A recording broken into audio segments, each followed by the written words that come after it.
Hi friends, मैं अपने इस यूट्यूब चैनल में आपका स्वागत करता हूं। दोस्तों, आज हम बात करेंगे लोकसभा के संदर्भ में पूछे जाने वाले इंपॉर्टेंट क्वेश्चन। देखिए, प्रत्येक एग्जामों में लोकसभा के संदर्भ में बहुत सारे क्वेश्चन देखने को मिलते रहते हैं। तो चाहे आप यूपीएससी, एसएससी, बैंक, रेलवे या शाही दरोगा, यूपी पीएससी एग्जामों की आप तैयारी करते हैं, तो बेसिकली वहाँ लोकसभा के संदर्भ में एक दो क्वेश्चन देखने को मिल सकता है इंडियन पॉलिटी के। तो आइए स्टार्ट करते हैं और आज हम बात करते हैं लोकसभा के संदर्भ में क्या क्या इंपॉर्टेंट क्वेश्चन आते रहते हैं। तो चलिए स्टार्ट करते हैं। पहला क्वेश्चन है हमारे बीच में कि लोकसभा की संरचना का वर्णन किस अनुच्छेद में किया गया है। तो देखिए, लोकसभा की संरचना का वर्णन अगर हम बात करते हैं, इसका सही जवाब है अनुच्छेद 81। अनुच्छेद 81 में लोकसभा के कंस्ट्रक्शन या उसके बारे में डिटेल में बताया गया है।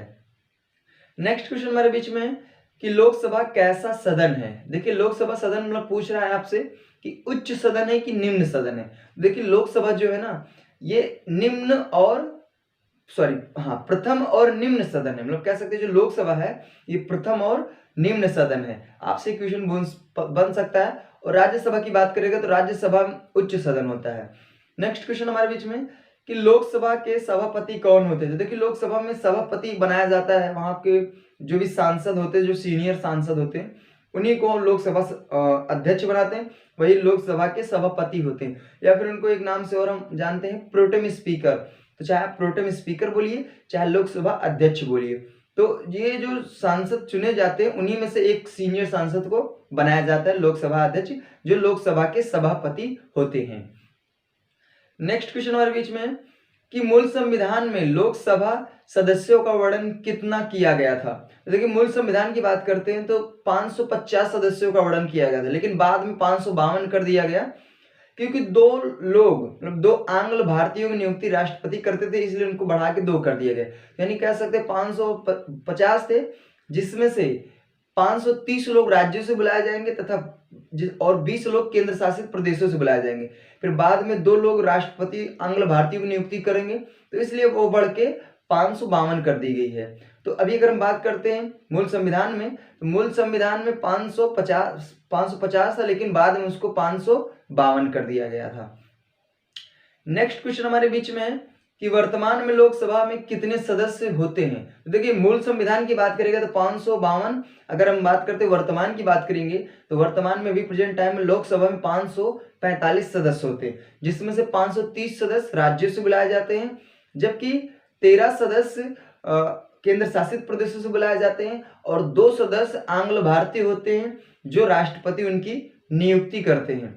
तो ये आपसे क्वेश्चन बन सकता है। अगर देखिए, मूल संविधान की बात करेंगे तो 552 या फिर 550, अगर वर्तमान की बात करता है तो 545। ये आपको याद रखना है सदस्यों के बारे में। नेक्स्ट क्वेश्चन हमारे बीच में, लोकसभा का चुनाव किस रूप में होता है। मीन्स आपसे पूछना चाहता है कि प्रत्यक्ष रूप से होता है कि अप्रत्यक्ष रूप से। तो देखिए, लोकसभा का जो चुनाव होता है वो प्रत्यक्ष रूप से होता है। तो अगर राज्यसभा की बात करते हैं तो अप्रत्यक्ष होता है, जबकि लोकसभा की बात करते हैं लोकसभा का चुनाव प्रत्यक्ष रूप मतलब कह सकते हैं वहां पर उनको जनता वोट करती है लोकसभा सदस्यों का। नेक्स्ट क्वेश्चन हमारे बीच में कि लोकसभा को वोट देने के लिए न्यूनतम उम्र कितनी होनी चाहिए।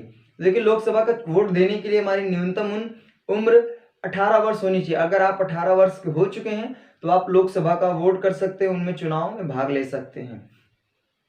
नेक्स्ट हमारे क्वेश्चन हमारे बीच में कि लोकसभा की सदस्यता के लिए क्या योग्यताएं होनी चाहिए। देखिए, योग्यता मीन्स क्वालिफिकेशन की बात करें कि अगर आपको लोकसभा का सदस्य बनना है तो आपके पास क्या क्वालिफिकेशन होनी चाहिए। तो पहला नंबर तो ये होना चाहिए कि आप भारत के नागरिक हों। दूसरा नंबर ये 25 या उससे अधिक वर्ष की आयु पूरी कर चुके होने चाहिए, लाभ के पद पे नहीं होने चाहिए, साथ ही साथ पागल एवं दिवालिया नहीं होना चाहिए। तो ये कुछ शर्त या कह सकते योग्यताएं होती हैं लोकसभा सदस्य बनने की। नेक्स्ट क्वेश्चन हमारे बीच में है कि लोकसभा का अधिकतम कार्यकाल कितना होता है। देखिए, लोकसभा का अधिकतम कार्यकाल की बात करते हैं तो इसका सही जवाब है 5 वर्षों तक होता है, लेकिन लोकसभा का विघटन हो सकता है। मतलब 5 वर्षों में अगर कोई भी प्रॉब्लम आती है प्रधानमंत्री के संबंध में या भी और भी कोई प्रॉब्लम आती है तो लोकसभा का विघटन कर दिया जाएगा। जबकि अगर हम बात करते हैं राज्यसभा की तो वो एक स्थायी सदन है, उसका विघटन कभी नहीं होता है। वहां पे जो भी लोग कार्य करते हैं वो 6 वर्षों तक कार्य करते हैं। जबकि लोकसभा की बात करते हैं तो लोकसभा में जो भी लोग आते हैं वो 5 वर्षों तक लिए कार्य करते हैं, लेकिन ये अस्थायी सदन है और इसका विघटन कर दिया जा सकता है। तो नेक्स्ट क्वेश्चन हमारे बीच में इसी लड़ी में है कह रहा लोकसभा में सर्वाधिक सदस्यों की संख्या किस राज्य को दी गई है। तो देखिए लोकसभा में जो सदस्यों की सर्वाधिक संख्या की बात करते हैं तो वो है उत्तर प्रदेश। उत्तर प्रदेश से 80 लोगों को बुलाया जाता है लोकसभा में। तो सबसे ज्यादा जनसंख्या जिस राज्य में पाई जाती है वहीं पे ज्यादा लोगों को बुलाया जाता है वहीं से। तो हम बात करते हैं उत्तर प्रदेश में सबसे ज्यादा जनसंख्या, तो वहां के 80 लोगों को बुलाया जाता है लोकसभा में। तो इससे भी संबंध में आपसे क्वेश्चन बन सकते हैं। इसी तरह दूसरे नंबर पे है नेक्स्ट क्वेश्चन हमारे बीच में कि लोकसभा में किस राज्य को सबसे कम सीट का निर्धारण किया गया है। तो इसका सही जवाब है सिक्किम, नागालैंड, मिजोरम। तो ये ऐसे एक राज्य हैं या कह सकते हैं ऐसे केंद्र शासित प्रदेश हैं, राज्य हैं जहां पर सिर्फ एक एक सीट का निर्धारण किया गया। मतलब कह सकते हैं सबसे कम सीट का निर्धारण लोकसभा में किन राज्यों का है, तो वो सिक्किम, नागालैंड और मिजोरम। तो ऐसे राज्य हैं जहां पे एक एक सीट का निर्धारण किया गया है। नेक्स्ट क्वेश्चन हमारे बीच में है कि किस केंद्र शासित प्रदेश को सबसे अधिक सीट लोकसभा में निर्धारित किया गया है। देखिए अगर राज्य की बात करते हैं तो उत्तर प्रदेश, जबकि केंद्र शासित प्रदेश की बात करते हैं सबसे अधिक में तो दिल्ली आता है। तो दिल्ली में 7 सदस्यों का निर्धारण किया गया है। मतलब कह सकते हैं केंद्र शासित प्रदेश में 7 लोग दिल्ली से बुलाए जा सकते हैं लोकसभा में। तो ये आपसे क्वेश्चन बन सकता है। नेक्स्ट क्वेश्चन हमारे बीच में कि संविधान के किस अनुच्छेद में लोकसभा अध्यक्ष एवं उपाध्यक्ष का वर्णन किया गया है। तो संविधान के किस अनुच्छेद में लोकसभा अध्यक्ष एवं उपाध्यक्ष की बात कर रहा है। तो इसका सही जवाब हो जाएगा अनुच्छेद 93। तो अनुच्छेद 93 में लोकसभा अध्यक्ष एवं उपाध्यक्ष का वर्णन किया गया है, आप इसको याद रखेंगे। नेक्स्ट क्वेश्चन हमारे बीच में बहुत ही इंटरेस्टिंग और बहुत ही जानकारी की दृष्टि साथ ही साथ एग्जाम की दृष्टि बहुत ज्यादा इंपॉर्टेंट होने वाला है। कह रहा है कि अभी तक लोकसभा कितनी बार भंग हुई है। मतलब कह सकते हैं लोकसभा जो विघटित हुई है अभी तक, जब से हमारा देश आजाद हुआ तब तक यानी 2020 तक कह सकते हैं कि कितनी बार भंग हुई है। तो इसका सही जवाब है 8 बार। और कौन कौन से सनों में भंग हुई है तो आइए इसको जान लेते हैं। पहला नंबर तो 1970 में भंग हुई है, दूसरा नंबर 1977 में, तीसरा 1979 में, चौथा 1984 में, पांचवा 1989 में, छठवा 1911 में, सातवां 1997 में तथा आठवीं बार की बात करते हैं तो 1999 में। यानी कह सकते हैं कुल मिला के 8 बार लोकसभा का भंग हुआ है, कह सकते हैं विघटन हुआ है। तो ये आपकी जानकारी की दृष्टि से बहुत ज्यादा इंपॉर्टेंट है, आप इसको नोट रखेंगे।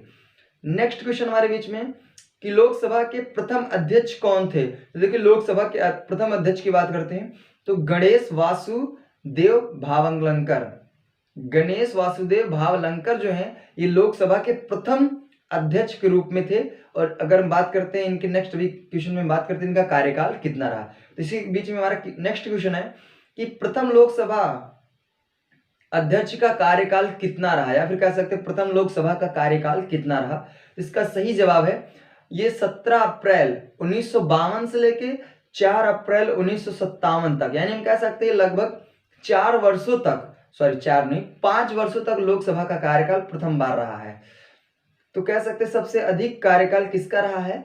तो इसमें हम बात करते 17 अप्रैल 1952 से लेकर 4 अप्रैल 1957 तक, यानी 5 वर्षों तक, ये आप याद रखेंगे, ठीक है। नेक्स्ट क्वेश्चन हमारे बीच में कि लोकसभा अध्यक्ष अपना त्याग पत्र किसको देते हैं। तो देखिए लोकसभा अध्यक्ष जो है वो अपना त्याग पत्र उपाध्यक्ष को देंगे तथा उपाध्यक्ष जो होते हैं वो अपना त्याग पत्र लोकसभा अध्यक्ष को देंगे। तो आप ये बात याद रखने वाले हैं। नेक्स्ट क्वेश्चन हमारे बीच में है, देखिए नेक्स्ट क्वेश्चन हमारे बीच में कि लोकसभा का कार्य एवं अधिकार क्या है। तो आइए लोकसभा का कार्य क्या है और अधिकार क्या है, आइए इसके बारे में हम जान लेते हैं। तो देखिए पहला नंबर तो है सदस्यों के प्रश्नों को स्वीकार करना तथा उसको नियम के विरुद्ध करना। तो ये लोकसभा का पहला कार्य है। पहला कार्य क्या है, सदन के सदस्यों को प्रश्नों को स्वीकार करना एवं उसको नियम के विरुद्ध कर देना, या फिर वह विचाराधीन विधेयक पर बहस रुकवा सकता है, संसद सदस्यों को भाषण देने की अनुमति दे सकता है तथा कितने समय तक भाषण देंगे इसको निर्धारित करेगा। साथ ही साथ कोई विधेयक धन विधेयक है कि नहीं है इसका निर्धारण करेगा। तो ये आपसे क्वेश्चन बन सकता है। नेक्स्ट और लास्ट हमसे क्वेश्चन पूछ रहा है कि लोकसभा अध्यक्ष का वेतन कितना होता है। देखिए लोकसभा अध्यक्ष का वेतन की बात करते हैं तो इसका सही जवाब है 4 लाख रुपए प्रति महीना। तो 4 लाख रुपए प्रति महीना लोकसभा अध्यक्ष वेतन पाते हैं। तो ये लोकसभा के अध्यक्ष में लोकसभा संदर्भ में टॉप 20 क्वेश्चन थे जिसको हमने डिस्कस किया। आशा करता हूँ कि आपको ज़रूर अच्छा वीडियो लगा होगा। तो प्लीज़ वीडियो अगर आपको अच्छा लगा तो प्लीज़ वीडियो को लाइक, शेयर, सब्सक्राइब करें, दोस्तों के साथ शेयर करें और आपको वीडियो अच्छा लगा तो प्लीज़ हमें कमेंट करके बताएं कि आपको वीडियो कैसा लगा।